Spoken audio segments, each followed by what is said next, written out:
time, Jaimie, for the theme song. Time. It's time for a new theme song, Jaimie. It's the show that nobody asked for, the only reason that we shower. If these ovaries could talk is live right now.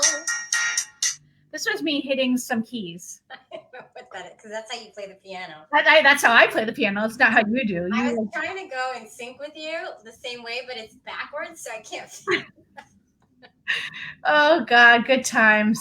Hello, everybody. Welcome to the show that nobody asked for. Here we are again. The show that literally nobody asked for, but we did it anyway. We sure did. We just keep doing it anyway. And you'll be happy to know, people, that we thought we had one show, and now we have a totally different show today, which is actually really exciting. So exciting. Hi, Emily. Tell us you're here. Let us know you're here. And guys, those of you who know how to get on this thing right from the very beginning, you got to teach my mom, because she can't. She always misses the beginning. Hi, Rebecca. Oh, she does always miss the beginning. Oh, we do have to say one thing. Oh, no, we'll do that at the end. Jaimie, do you want to sing this? Hot topics. Oh, by the way, we do this other radio show on Alphabet. It's like Alphabet Radio, which is like a syndicated thing in the UK. And we have a section called Today's Top Topics. And Jaimie went, Top Topics, when we recorded it this weekend. My mom made it. Mom, you made it. Yay. Sue Kelton's in the house, folks. Sue Kelton's in the house. Okay. So we have, before our guest, we have a guest today. But before our guest arrives, in what feels like a recurring theme, Jaimie has moved again. I know. Oh, Rebecca, I love it. You say hi to my mom. Yeah, I moved again. And you know what the sad thing is? We're actually thinking we might have to move one more time. No, are you serious? Because here's the thing. We just are talking about it right now, because you know how we moved during COVID? We're finally... Helen's very busy right now, Rebecca. She's very busy. Filing papers, even though we don't do anything. We have no papers, but she said she's filing. She's like, I think she's smoking, but that's fine. Whatever, Helen. She's always smoking. Okay. All right. So wait, why might you have to move again? Okay. So here's the thing. We're in our apartment. We got all the, I don't do well with clutter. My mom will vouch for this. I don't do well with clutter. So it was a crazy weekend where we got rid of all the boxes, but we have no furniture to put stuff in, because everything we had in our old apartment was built-ins. So we have beds and like stuff. So... But you have your things back. I'm always looking for the bright side. You got your things back.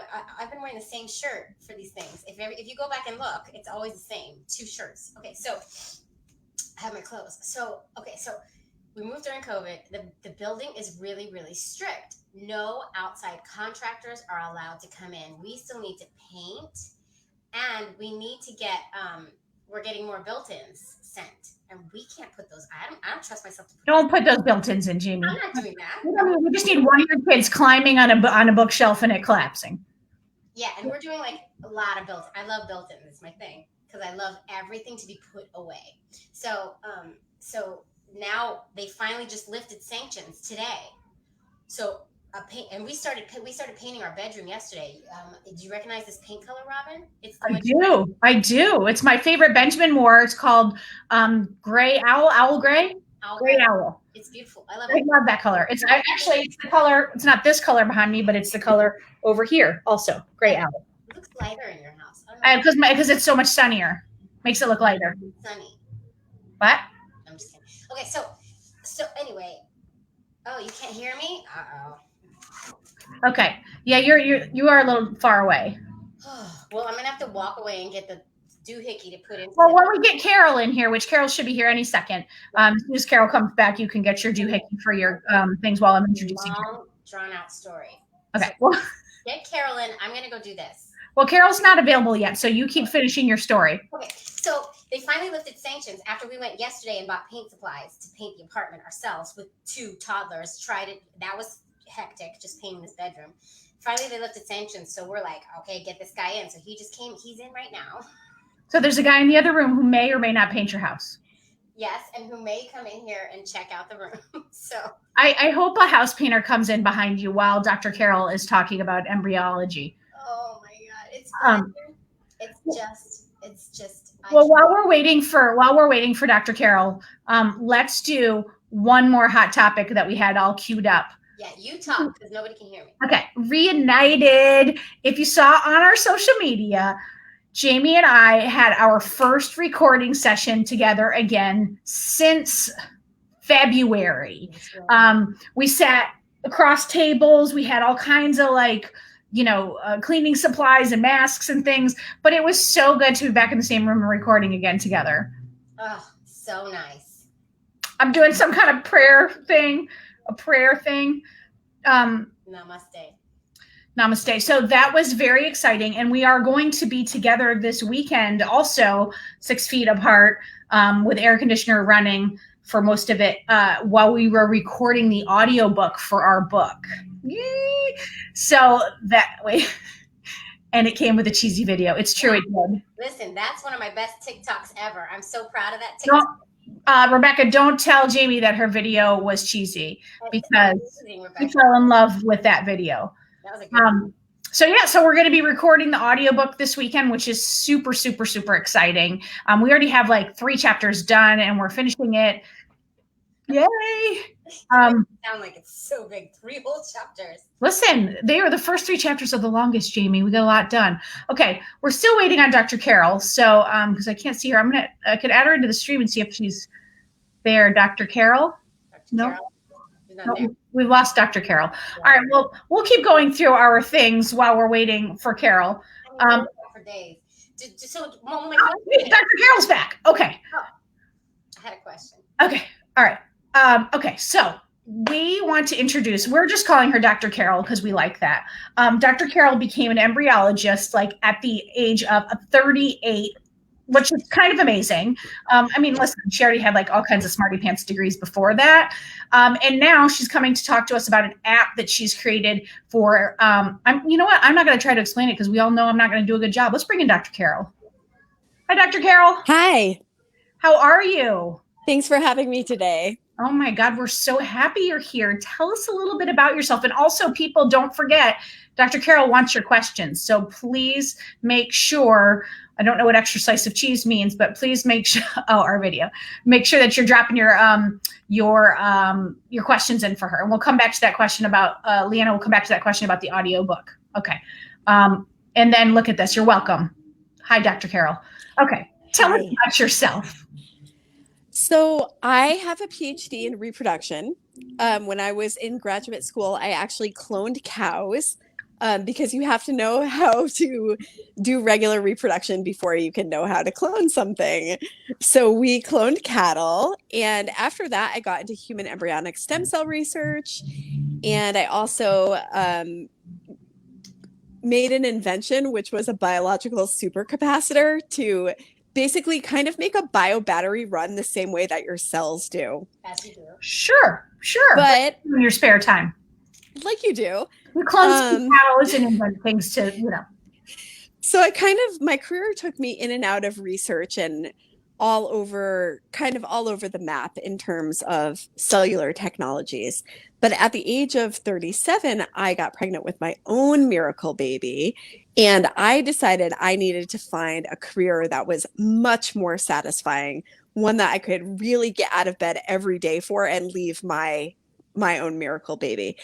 And so since my degree was in reproduction, I started to become interested in learning the clinical science of reproduction.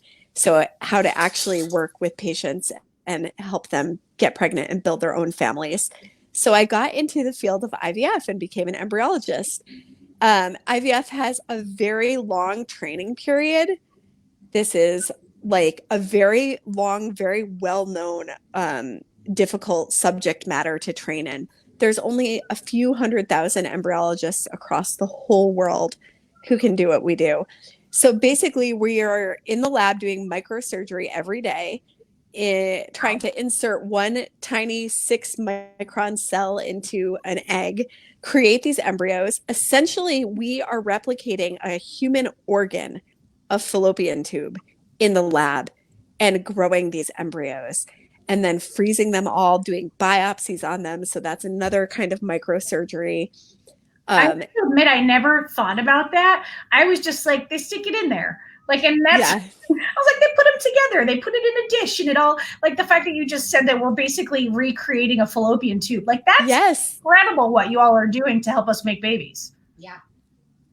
Yeah, and it's, it's a very young field, right? There's only 30 or 40 years of 40, I think now, years of evidence for how 41. the best way, The yeah, oldest baby 41. is 41. Yep. Yeah.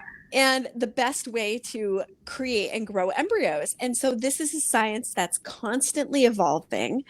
And it really is satisfying to me because not only am I making real, live, tangible babies, live, families at the end of the day, but I'm also working in these cutting edge scientific techniques and basically translating them straight from the research lab into how can we help our patients the fastest.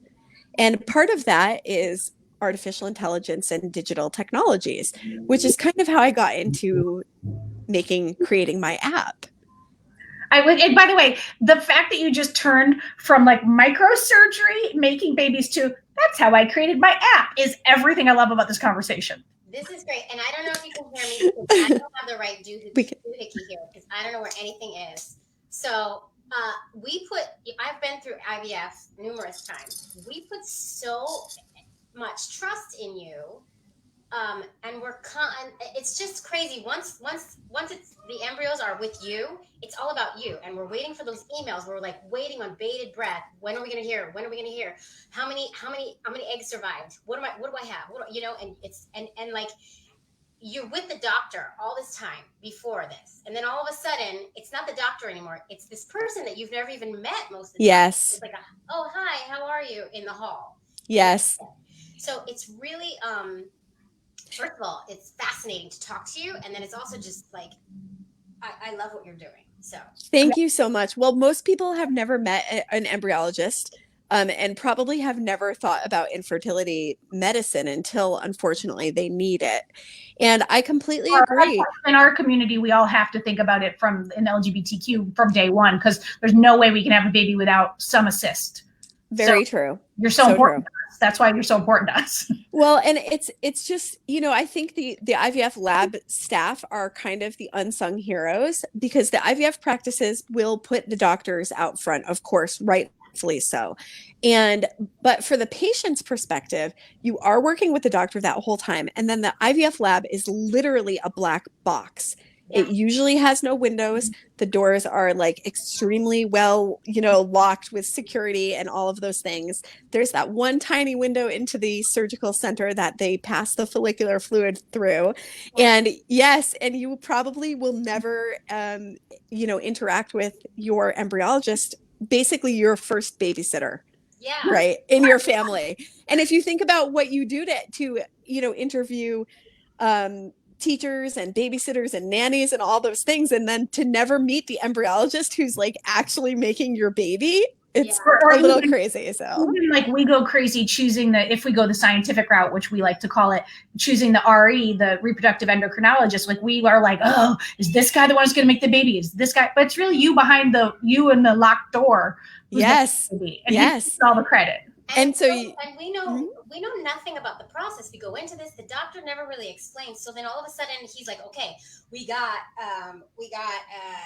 18 eggs, which I don't think I ever got that much. Maybe I did. Okay, so now the doctor has them. I had no idea that these were going to dwindle down to 5.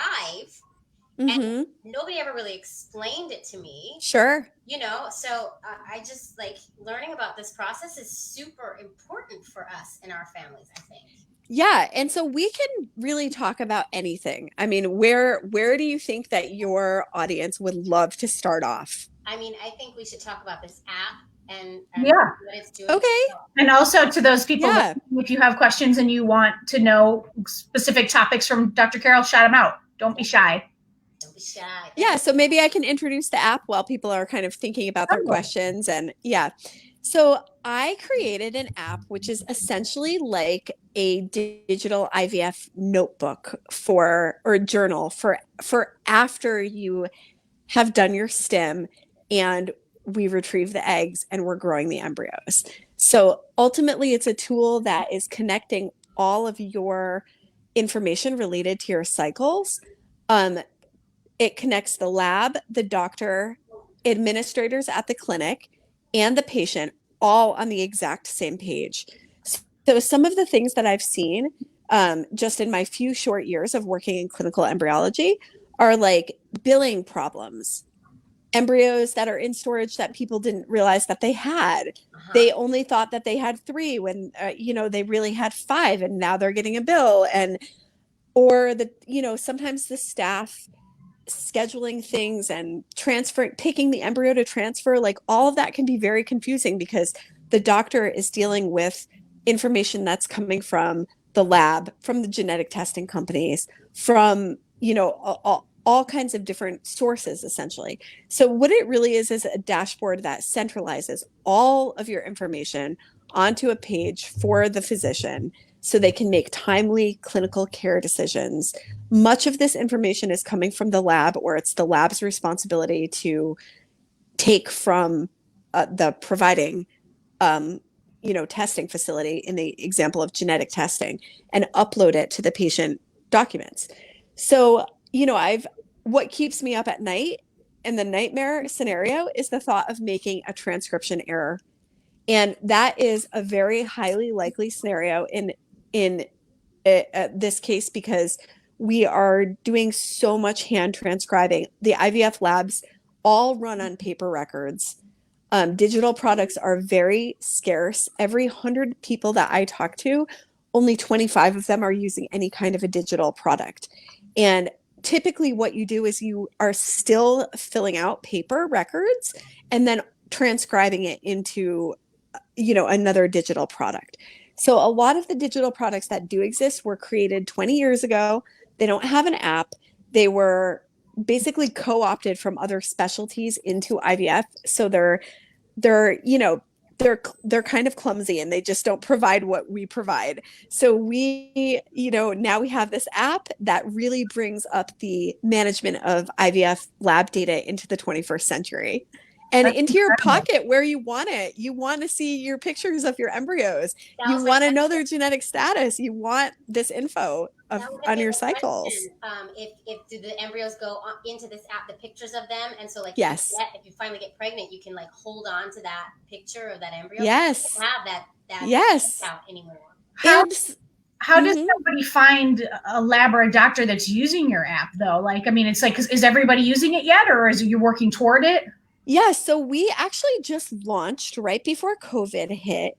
We had been working, we've been working on the app for several years and had a lot of clinics that started off using the app for embryologist education, which was how we first started. And then we started adding the different modules in. And so we have clinics now, we have about 40 or 50 now across the US, and then many more worldwide who are using the app. But, we are definitely at that stage right now where we're doing what they call scaling. So we've built the product and we're getting it out there. And the people who are using it, we are trying to help people move from their paper systems into using the digital systems. And Dr. Carol, so it's been we're currently scaling this podcast as well. Yes, scaling mode as well. Perfect. We are getting some questions that are coming in. Leanna has asked, can Dr. Carol talk about different types of mosaic embryos? Did I say that right? I did, right? Yes. And associated risks with transferring them. Yeah. So just to define it for people who don't know, when you get your embryos genetically tested, you sometimes can get back 3 results. Now, you need to check with your clinic to make sure that they are reporting mosaics, because a lot of clinics don't. They only report to you an abnormal embryo or a normal embryo. A mosaic embryo is an embryo that sort of falls in between. If you can think of an embryo like a soccer ball with black spots and white spots, when we take the biopsy, we can take it entirely from a black spot, entirely from a white spot, or on an area in between where we would have some mixed cell populations. So if every cell in your embryo, every single cell can contain an abnormality, and that's a fully abnormal embryo. But in a mosaic embryo, you can have only some of the cells contain an abnormality. That would be the one that kind of looks more like a soccer ball. Wow. If you were to visualize the chromosomes as colors of black and white. So a mosaic embryo essentially can have, if we take 5 cells for the biopsy and 2 out of those 5 cells are abnormal, and 3 are normal, that is what could be reported as a mosaic embryo. So there are different kinds of mosaicisms. You can have a problem with 1 chromosome, you can have a problem with 3, with 5.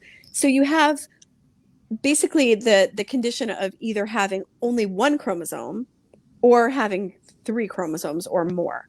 You only want to have 2. So any of those things can be reported as mosaic. So if you have something that's reported as a monosomy, that means that there's only 1 chromosome when there should be 2. So from the literature, we've seen mosaic embryos of every kind of every chromosome transferred and become healthy pregnancies. But how many chromosomes are affected and whether it's a quote unquote monosomy or if there's more than, too many chromosomes, so that could be a trisomy, and whether it's only 1 chromosome affected or multiple chromosomes affected, that kind of gives you a cloud of success rates. So if it's a monosomy and it's very close to the level of their cutoff when they do the testing, we see a lot of success with those. So what the cutoff in the testing means is these genetic testing companies, basically put a percentage there. They say if there is, more than 20% abnormality, we're going to call that a mosaic. Well, what if it's 23%? Right. What if it's 25%? That's so close to the cutoff. Those embryos have a very high chance. And in fact, I think science doesn't exactly know, like, why are so many embryos mosaic? Maybe this actually helps embryos in some ways. Maybe that's a normal thing. Maybe it's a lot of human embryos are mosaic. All of our cells in our body as we live, the DNA doesn't stay the same. It changes throughout our life. It actually changes with pregnancy. You can get bits of DNA, fetal DNA, into your own DNA. It changes as we get vaccinated or as we just get infected with viruses. So, our DNA is not like an unchanging thing. We're all mosaic. We're all mosaics, basically. Right. And so I think, definitely a lot more research needs to be done. And some genetic testing companies. So the number one thing is you check with your lab and see if they report mosaics, because you can end up with a cycle where you don't have any normal embryos to transfer. You might have to choose a mosaic. And how I feel about genetic testing is it ranks the best embryos to transfer. So obviously, if you have a euploid embryo, you want to transfer those first. But another good choice, if you don't have any euploid embryos, could be these mosaics, especially the low-level mosaics, especially, the monosomies, not the ones where there's mosaicism in only 1 chromosome or maybe 2. When you start to get mosaicism in many chromosomes, those embryos have less of a chance to implant. She had a follow up here. That was a lot. I'm sorry. I just talked at everybody. You don't understand. This is so helpful. What you need to know. So she was asking a follow up. She said, "Is the risk that there's an issue with the baby, or is the risk that the pregnancy won't take, or both?" So depending on, there are some chromosomes that they consider to be extremely risky. And what we're talking about in this case is the chance that you will get pregnant and the pregnancy will develop and you will carry it to term, but the baby will not be able to survive. Those are the risky chromosomes. The genetic testing companies right now are actually reporting, even if that is mosaic, they're reporting that as abnormal. So if you get back a mosaic report, it's going to be the embryos that the chromosomes that pose the least amount of risk. Those are going to be the ones that you will, they won't implant, or they could potentially miscarry very early. It's the ones those chromosomes that you could possibly carry a pregnancy to full term, but the baby wouldn't survive, are just considered too risky right now. There's a current controversy in the literature about that and in the field, because some people are saying we are making that choice without having good evidence. Wow. And it's hard to experiment on humans, as you can imagine, and making people's families. It's very difficult to get this data that we need to know, is it truly risky, or are we? If only we knew someone who could clone a cow and then do the research. And then make an app. Yeah. Yes. We have another question. Robin, you read it because my okay. Yeah, we have another question from AJ. How do you feel about transferring more than one either PGT-A normal embryo? Normally, I wouldn't, but I think about having to travel to my clinic in the midst of COVID and giving myself the best chance. Do you have feelings on that? Transfer more than one embryo at once? Yeah, she's saying normally she wouldn't transfer more than one, but she's concerned about COVID. Yeah. Yeah. So obviously twin pregnancies are highly risky. They just present a huge amount of risk. And right now what the clinics are doing, a lot of them, is they're testing every patient. They're really limiting any kind of contact with the staff. All the staff are required to wear face shields and 95 masks. Usually they're testing you before your transfer, so you can be pretty certain that there is not going to be anybody in the clinic before you that was infected. They're doing that to protect patients and the staff. And so for euploid embryos, normal embryos that are tested, we typically always want to do a single embryo transfer. But with the possibility that you're transferring a mosaic embryo, the chances is much lower that it's going to implant.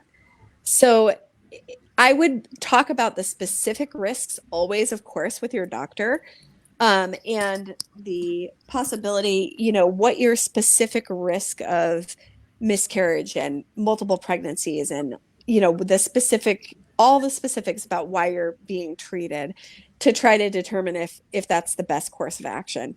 But I think doctors are more willing to transfer two when one of them is abnormal, thinking the abnormal one has such a much lower chance of implanting. Now, I can tell you from a direct personal experience, we did this to one patient and transferred an abnormal and a normal embryo, and it resulted in a twin pregnancy. And she gave birth early at 36 weeks. 35 weeks. The twins did have to be in the NICU for a while. They were less than 3 pounds each. And yeah. So no, but AJ's saying, what if both are normal, not one mosaic? Then you would not recommend that? Or is it, again, like it's about your personal circumstances? And it's about your personal risk. I know a lot of physicians don't want to do more than one normal because it also goes against ASRM guidelines. So, the guideline right now is if you have a tested normal embryo to only transfer one.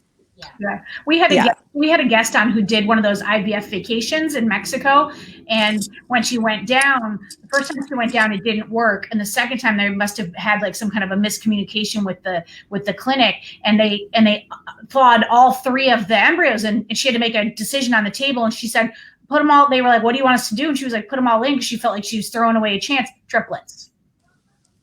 Yeah. Wow. And so again, like this miscommunication issue, right? With the consents and the number of embryos to thaw and which embryo to thaw, if you want a specific preferred gender or, a preferred embryo. I mean, these are all the reasons why I created the app. Yeah. That's super exciting. And if some of our listeners here are you actually using a clinic right now, is there something they can do to try to get your app in that clinic? Yeah, I mean the clinic, the heart of the clinic is the IVF lab. So basically it's getting in touch with the administrator or the lab director of the clinic and kind of asking if Could you tell me what the name of the app is and of your organization so people would know? Yes, absolutely. So it's ART Compass, and I'm sure your listeners know this, but ART stands for Assisted Reproductive Technologies, because we all need them. Other people outside of the field look at it and they just see art, and I'm like, but yeah, so ART Compass, because essentially it's guiding your cycles. Yeah. And so our website is artcompass.io. It's so smart. It's like I'm always like flabbergasted by and this isn't just a problem in reproductive technology, but also the whole medical field. Like when I go take blood work at, like, let's say I have to go into an urgent care, and that doesn't go into a database that's shared with my primary care, that then they just do it over again. Like the amount of repetition that's unnecessary, or that non-sharing of information, seems so backwards. Yeah, I agree. And, most of the university systems now are on a medical record system called Epic, but a lot of work is done in private clinics, especially with embryology labs. There are a lot of private clinics. So yeah, it really is, these technologies are needed. So I don't know if you're getting more questions in, but we could also, just touch on a little bit of what you were talking about earlier about, why does a cycle go from having 18 eggs retrieved down, through the every step where you get drop off? Yeah. We could, I don't know if anybody would be interested in that. I think Absolutely. Yeah. It's heartbreaking. It is so heartbreaking. It is, especially because patients go through so much in the stim process to get those 18 eggs. I mean, they're extremely concerned with their quality of their eggs and the number and yeah. Dr. Carol, just to bring you through what I went through, every single IVF I did, every single implantation, I got like 15 to 17 eggs. And by the time I got to the clinic, it was either no, by the first check-in they do, there's like 5 left. And then when we get there one time there was only 3 left, and only one of them was really viable. So they put them all in. And another time there were 5, but only 2 were viable and the rest were crap. So like, and that is, it's really like you're there, it's your day to get pregnant, and they come to you and they're like, so this is what they look like. One time we had none. Yeah. So the first thing that you learn as an IVF patient, the first number you learn, one of the first, is your antral follicle count, your AFC. That's the number of eggs that can be recruited in a stimulation cycle. So a lot of people don't know this, but their eggs actually start the process of being recruited into a cohort about 4 months before your menstrual cycle. So whatever you were doing 4 months ago, like, was it stress? Were you drinking too much wine, too much, was your nutrition not that good? Were you eating a lot of red meat, a lot of high fat foods? Were you exposed in your environment to different chemicals or things? Were you taking, maybe a lot of people take supplements that you really don't know what is in that stuff. And a lot of those are coming from overseas. Nothing in them is proven. I am not a huge fan of supplements because the best case scenario is that there's nothing in there and it doesn't do anything and all you've done is wasted money. The worst case scenario for me is if there's actually something in there that lowers the quality of your reproductive tissues.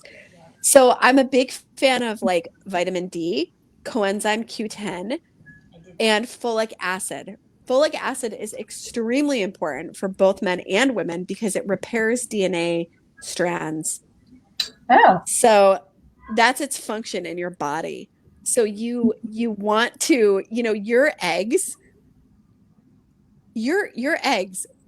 get arrested in time, and they're sitting in your ovary your whole life, absorbing everything around you.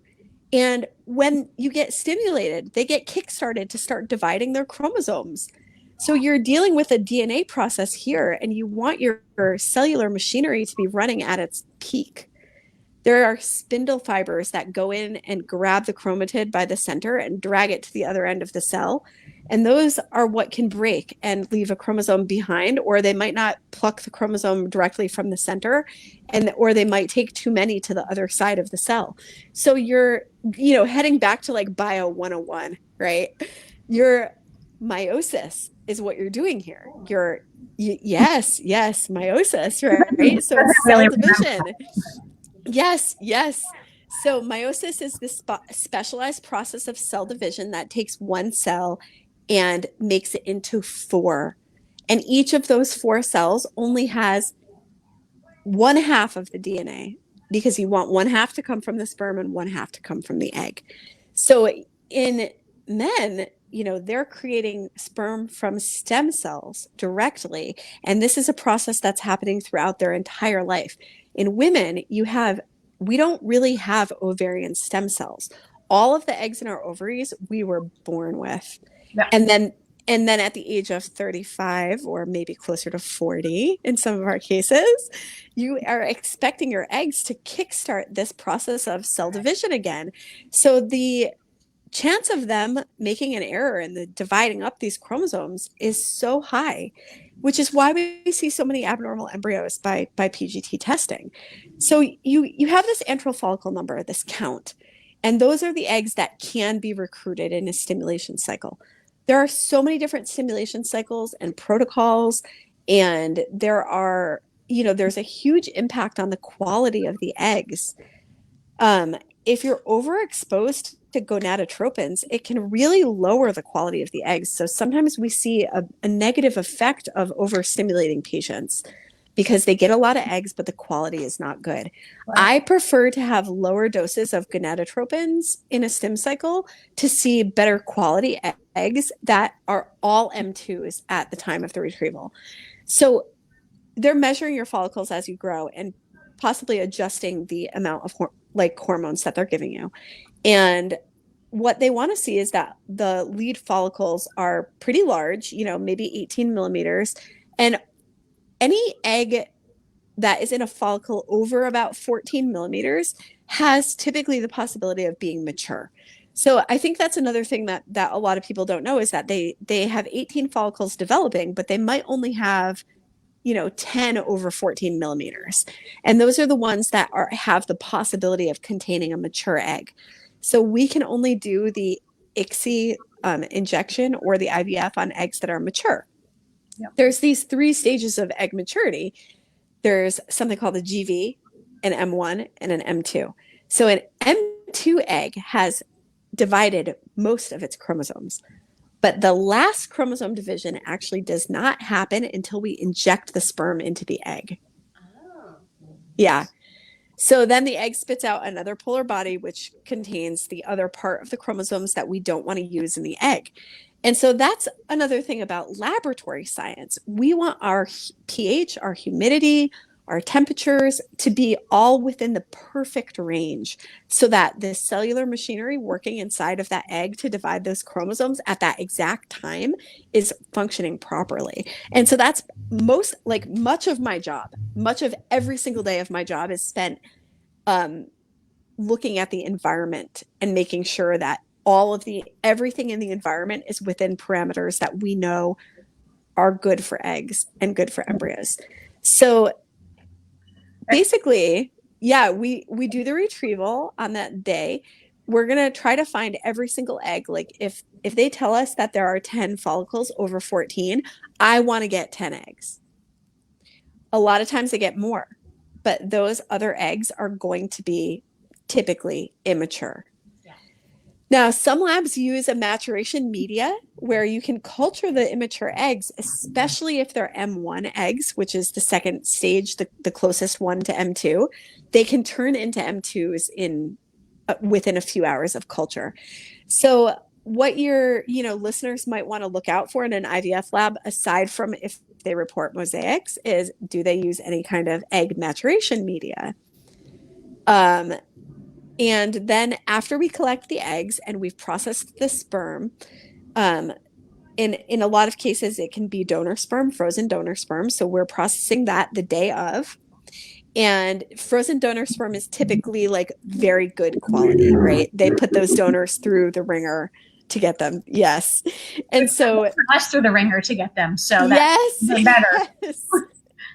And I know they go through years, months of testing, 6 months at least, if not years of testing and everything before they can donate. So that usually we don't see any kind of problems with donor sperm, but sometimes you're using a known donor who might be just somebody you personally know. So they don't have the same qualities as a semen donor.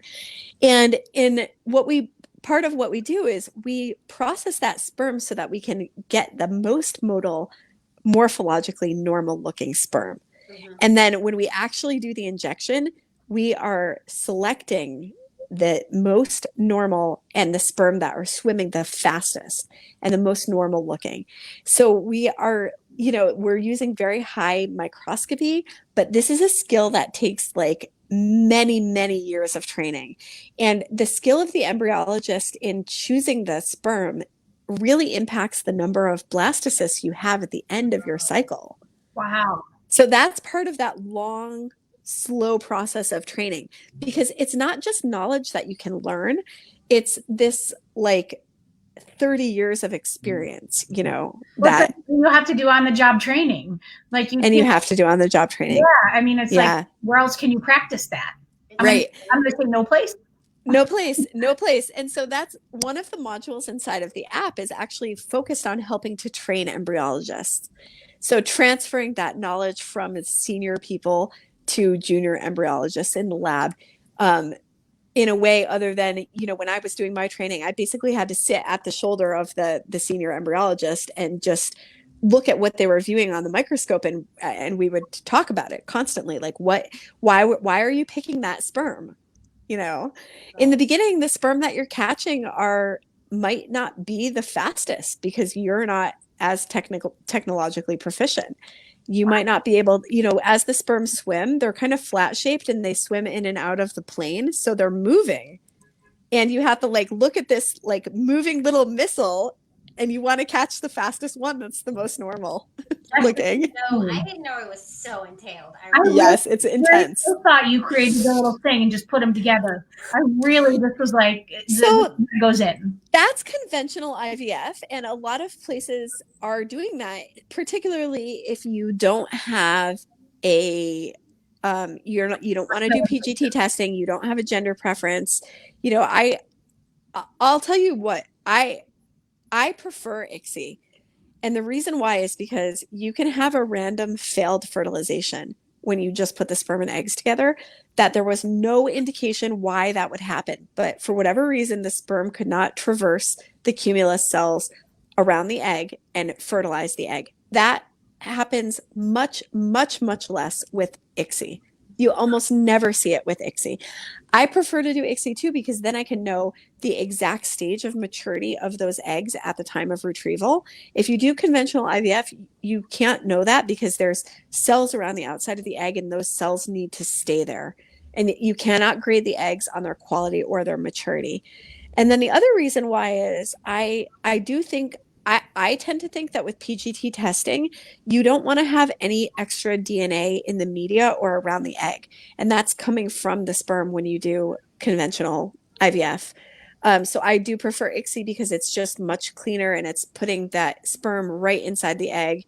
And it looks like some of your listeners may have had experience with failed fertilizations, and it's extraordinarily painful. I can't even imagine the emotional journey that is going through getting to that point of stim, only the next day to hear that none of the eggs fertilized. Yeah. And then usually you're tortured a bit further because the embryologist or the doctor reporting to you will say, but we want to watch these eggs for a few days to make sure that we didn't just miss fertilization. You want to keep watching them because you want to give it every chance. But you're on this roller coaster of waiting for these results. To a certain extent, you know it's not going to happen. I mean, it's all, this is what we say a lot, is that no matter how you make your kid, it's a miracle. It's even more a miracle with what you all are doing. It's really incredible. It's amazing. I mean, you are way, way smarter and better than us. I'm pretty sure she knew that. I'm pretty sure she knew that when we first started talking. Please. We need to tell her that? We didn't need to tell her. I mean, the thing is, I'm so lucky that this is my actual job, right? It's, Yeah. So, and that is one point of drop off, like we were talking about, is at the fertilization, a point where there can be drop off. So, I tend to see with ICSI very high fertilization rates in everybody that I know who performs ICSI. And usually you have 95 or 98% of the eggs will become fertilized. Wow. But what happens as they start to progress toward day 3 is on day 3, you might see that the embryos are starting to get a lot of fragmentation. So those can be embryos that are kind of unhappy with being cultured in the lab, or embryos that may have chromosomal abnormalities. The cells are not dividing the right way and they're kicking out bits of the membrane. So a lot of clinics have moved away from doing day 3 grading or reporting day 3 grading, but we all still keep those grades in the patient record. Day 3 grading typically reports the cell number inside the embryo. So like 6 cells, 8 cells. We want embryos to be between 4 and 8 cells, typically on day 3. If they're below 4 cells, the chance of that embryo moving on after day 3 is extremely low. And sometimes we don't want to see embryos develop too fast either, because that can be kind of like, almost like, think of like a cancerous process, like tumor cells that are dividing too quickly. You really want the embryo to be in a normal state of cell division, so between 4 and 8 cells. And then we will also give a grade for the quality, and there's all different grading systems in different labs, but that quality has to do with the evenness of those 4 cells. Like, are there 2 that are very big and 2 that are very small? That's asymmetrical, and that's an unhappy embryo. Is there a lot of fragmentation? And what we tend to see is that the good quality embryos between 4 and 8 cells become good quality blastocysts. And on day 3, what happens is the embryo's own genome has to take over. So from day 1 to day 3, the embryo is being nurtured by factors that were present in the egg. Wow. And on day 3, the embryo's DNA has to kick on, and it needs to start dividing and making cellular products for itself. And what we definitely see happen is there is a huge drop off between day 3 and day 5. And that's how it should be. We actually culture to day 5 or 6 or 7 now to get past that drop off. Yeah. So you have typically a bunch of embryos on day 3 that will not progress because their own genome didn't activate for whatever reason. And so they used to do it transfers on day 3, which is why the success rate was so low, because we know that out of every IVF cycle, if you have 10 embryos on day 3 dividing, only 5 of those are going to make it to blast. Yep. Yeah. Well, we have time for just one more question, which happens to be coming in from Jaimie's mom, which is amazing. She's old school here. I was told fast, sleek sperm produced male children, slower sperm with shorter tails produced females. True?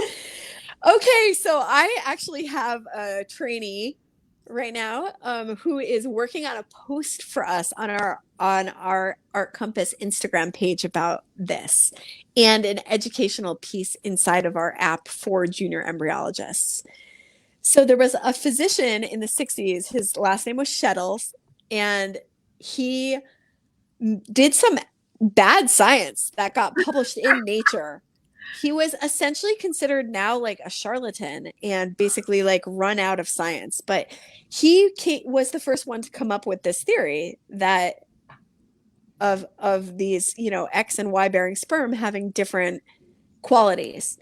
And of course, it ended up being completely disproven, but it did give the world of science another idea.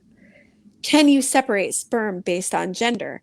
And so people have been working on that. It's actually extremely important in animal science, because you want, for example, chickens that lay eggs. You don't want a bunch of roosters. You want cows that produce milk. You do not want a bunch of bulls. So gender selection in animal husbandry is very important. And it has produced now a modern day method, which is called the Erickson method. And the Erickson method is a way to separate sperm, essentially to enrich a population for female XX bearing sperm or XY bearing sperm. So the theory is that the XY bearing sperm have this tiny bit less like density and weight and less of a genetic load because they're only carrying a Y chromosome. Oh. So there are methods to try to separate these based on, size and how fast they swim, because the theory is that the XX bearing sperm are going to swim slower. So that, they have done some experiments where they centrifuge the sperm through a thick, dense material, and the fastest ones are slightly enriched for Y chromosomes. I don't like this method. I don't think it works very well. I don't think that patients are counseled well enough on the damage that it can do to sperm, because you lower the quality of these. Sperm cells don't have repair mechanisms. They don't have DNA repair mechanisms. They don't have hardly anything. They're only a packet of DNA that needs to get to the egg. So all of the good things that cells have to protect the quality of the cell, the sperm don't have. So when you're doing these extra steps, like this extra centrifugation that might slightly enrich it, I just don't think that this is like as good of a method as doing the PGT testing on the embryos that you have. But I understand some people, PGT testing can be very expensive. Obviously, stimulation cycles are very, very expensive. And to get to that point, you want to do everything you can to try to bias your embryos in one direction. But I don't love the Erickson method personally, like using sperm from that. But well, I mean, Dr. Carroll, we could talk to you for 17 hours, but I could talk for 17 hours. I love it. Thank you so much. Well, we might have to have you back on. Yeah, we'll have you back on when we get more questions from our listeners. But I feel like next time we talk, we should have wine. But because it just seems like the right thing to do. How do you know I don't? I don't. I know. I'm kidding. This is why it would be good to come back. I have to say, Robin and I both held back a joke. We did about the Y chromosomes. Or about the sperms, and we were like, there's a good male joke in there to be right. Like, are some of the sperm smarter? Exactly. Well, thank you so much, Dr. Carroll. Artcompass.io is what you said, correct? Yes. And everybody should check it out. Go ahead, Jaimie. And your Instagram account. You have an Instagram account for it. Yes, it's Art Compass IVF, and we have some fabulous medical field students who are working with us, and they have been really instrumental in helping us develop, my ideas into these beautifully graphically designed posts. So shout out to Pooja, shout out to Shira, and shout out to Isabella, my staffers that are helping me right now. They really are just genius girls who I love working with, and they're really helping me to turn all of my ideas into accessible material for everybody to. We also have a Kaylina. Kaylina is an embryologist. She's also the one who said that the failed fertility was gut wrenching, is also an embryologist. And Amanda George says thank you. Yeah. Thank you. And we'll be sharing the YouTube link with you, Dr. Carroll, so you can spread it to your folks as well. Thank you so much for having me. Thank you for joining us. It's been great. Okay. All right. I mean, Dr. Carroll, was she wonderful or what? Huh? Oh my God. She knew a lot more than us. And I think we all just know that. I think that's just the way it is. It's fine. Okay, we have just 3 very quick business things. We went way over today, so we won't keep you guys. 1, our live stream schedule is changing for August. We're not going to be doing Wednesdays and Fridays. We're just going to be doing Thursdays at 2 going forward. In August, but going forward. But that you can bring drinks still. It doesn't have to be Friday happy hour. Thursday's the new Friday. I like that. So that's a good thing. We want to just remind you about our discounts with Mira Fertility. That's good on ovariestalk.com, but also that BetterHelp is going to be showing up by next Monday on the page as well with discounts. And Jaimie. I guess that's it. We need to let everybody get back to work. We do, for God's sakes. We took your entire lunch hour. So we're going to just say eggs. Ovaries. Out. But I got to shut it off.